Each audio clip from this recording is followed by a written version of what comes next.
who are with us in the masjid or people who are viewing this reminder online.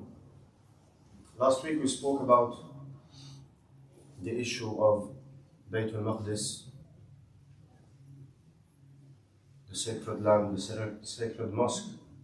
And this week, inshallah ta'ala, I would like to share with you a few ahadith on the topic. Obviously, because the time is very short, we cannot have a very long discussion on it.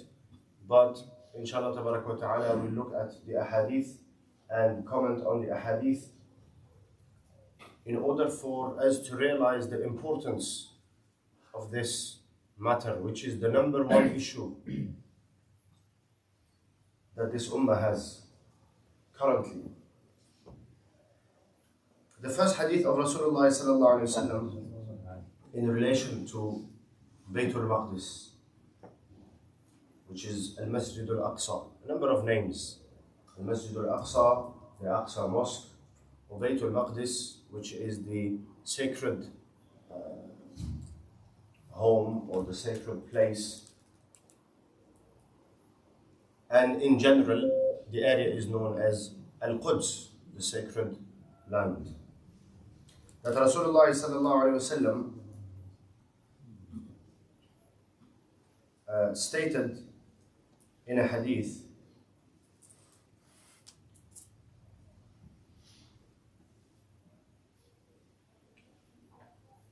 that it is the land of the mahshar and the manshar. It is the land of resurrection. So human life, according to Islam, began in Mecca and it will end in Bayt al-Maqdis. This is where people will be gathered for their judgment.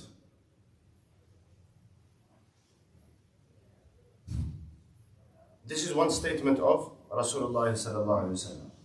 The second is that a Sahabi radiallahu anhu asked which was the first place of worship that was built on earth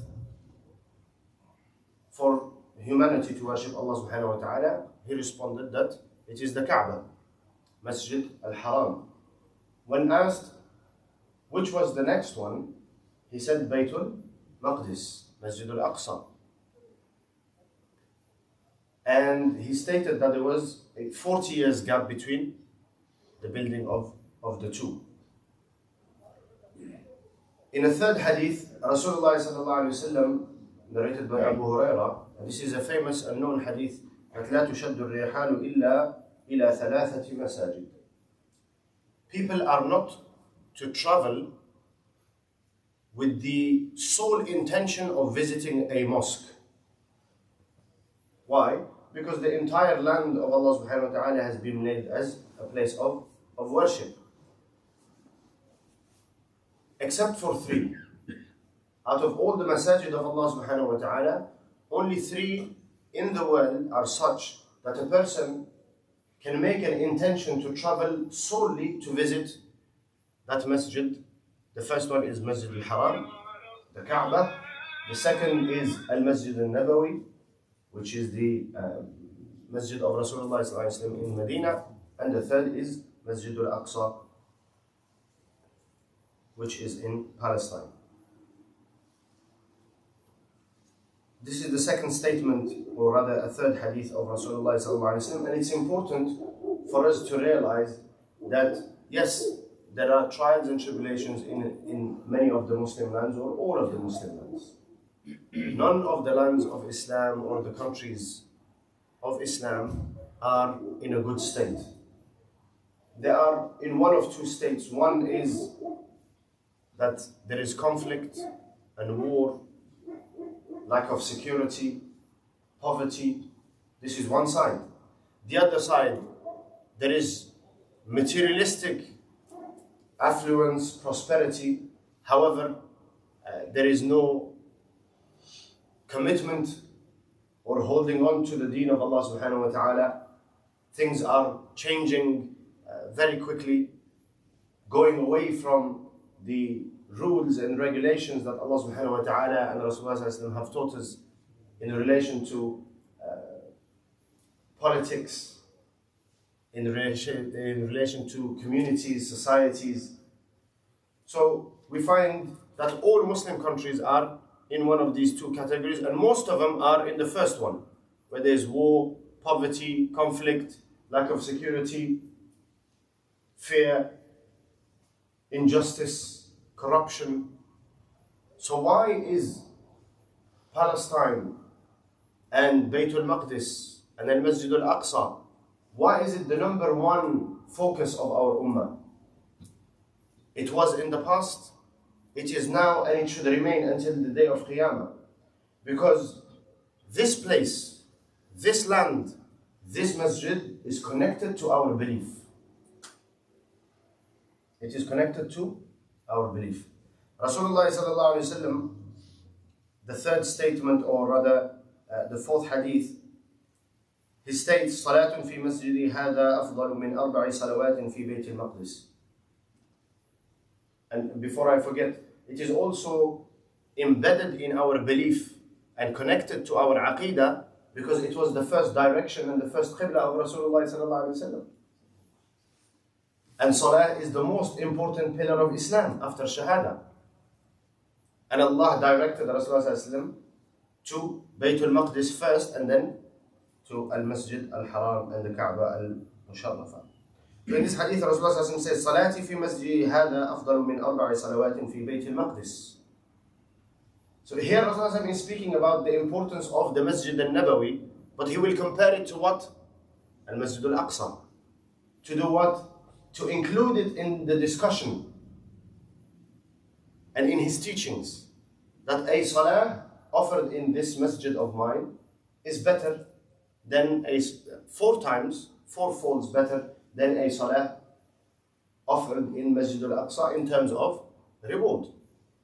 In a hadith, Rasulullah sallallahu alaihi wasallam informed us also that a salah in Al-Masjid Al-Aqsa is equal to 1,000 salawat, the reward of 1,000 salah.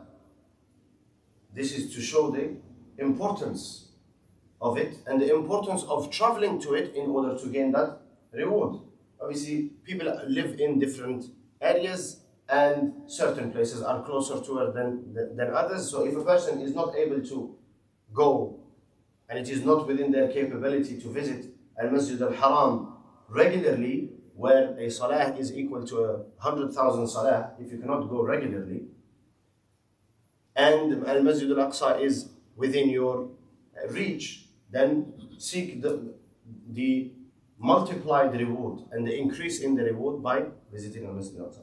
So, Salatun fi masjidi hada afdalu min arba'i salawatin fi Bayt al-Maqdis. وَلَنِعْمَ الْمُصَلَّى فِي أَرْضِ الْمَحْشَرِ وَالْمَنْشَرِ.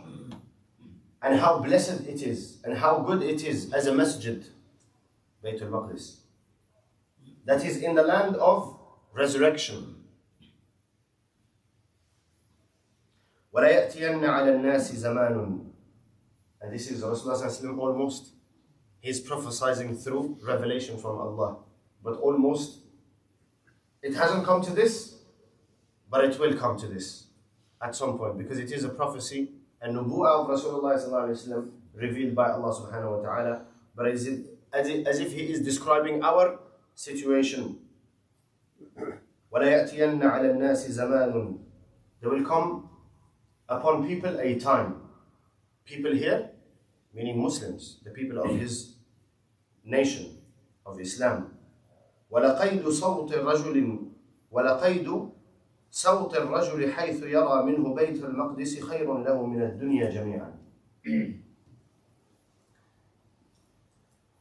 Paraphrasing, that Rasulullah says, there will come a time where standing in an area, in a very small area, the area that is the size of a bow, from which a person is able to see Baytul Maqdis, this standing and this area will be more beloved to him than the world and everything it contains. That he would be willing, or she would be willing, to sacrifice and to give the world and everything it contains not to pray in Baytul Maqdis, but rather to stand in a place from which he or she is able to see Baytul Maqdis. And this was the standing of Musa alayhi salam. That when Allah subhanahu wa ta'ala will look through the history, inshallah, we'll do a few sessions briefly, some bullet points for us to, because we said last week it is important for us to think about this matter, make dua about it, be concerned about it, and more importantly, to teach our younger generations about the importance of Baytul Maqdis. They know the importance of Mecca. Hajj takes place in Mecca. They know the importance of Medina. It was the city of Rasulullah, the Masjid of Rasulullah, the spring of guidance for this ummah. And it is where Rasulullah is buried. But we do not speak about the importance of Baytul Maqdis. And what will happen is that our future generations will not know why it is important. They will know that it is important because it is mentioned in the Quran. But why is it important? It will become unknown.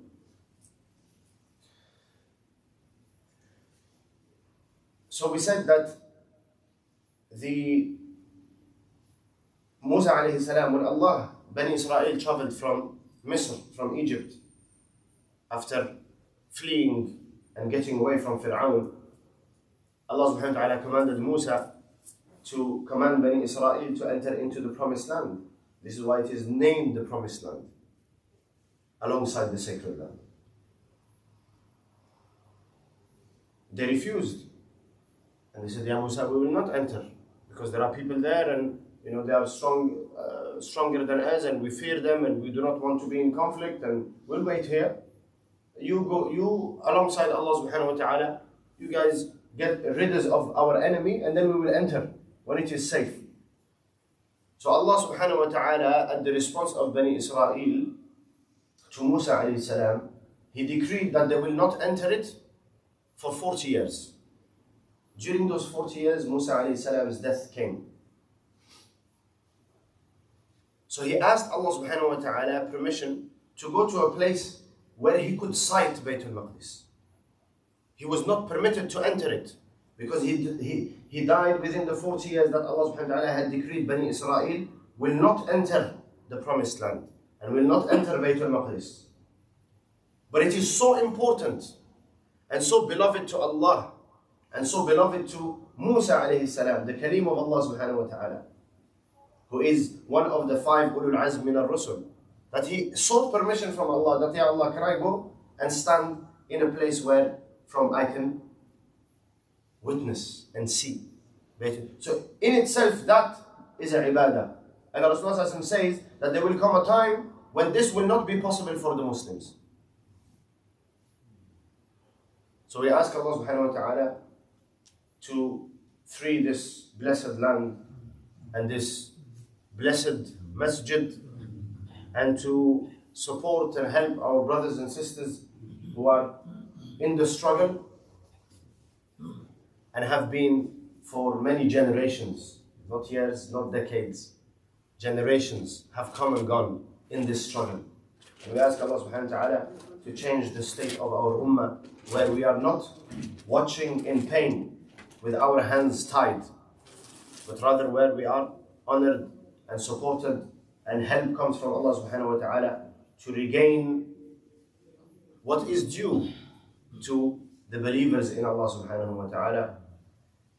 أقول قولي هذا وأستغفر الله لي ولكم ولسائر المسلمين.